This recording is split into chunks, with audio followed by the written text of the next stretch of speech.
Something you might see come up fairly often, particularly if you studied education, is ICQ and CCQ. Essentially, those are instruction check questions and concept check questions. For instruction check questions, this is literally just to check if the students have understood basic instruction.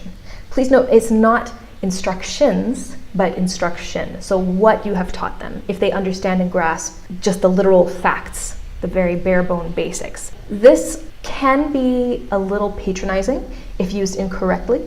A lot of students are at a high enough level that they're not really in need of you checking the basic facts. As an example of an ICQ, let's say you've just asked students to make a response sentence. So you've been talking about questions, you've been talking about answers, but you want to ask them a question to make sure that they understand the division between those. So you could ask, are you asking a question or are you answering a question? So that may or may not be challenging depending on the student, but you can use questions such as those just to make sure that they understand the basic instruction.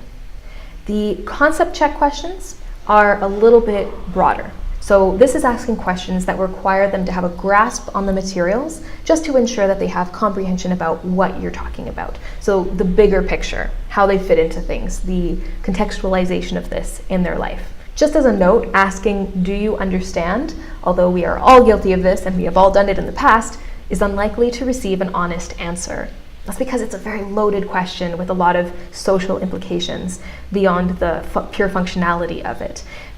A lot of the time students feel either embarrassed that they don't know the answer, or they don't understand but they've just been taught to say yes no matter what. And it's really tough that way to just be like, do you understand? Great, moving on.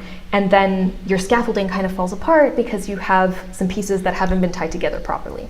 So an example of how to incorporate concept check questions that are not just, do you understand, could be, let's say you've just introduced the idea of a daily schedule. You can ask the student, what's your daily routine? And that way it's not a question about what is a daily routine, it's a question about how that relates to them and understanding the very concept of a daily routine.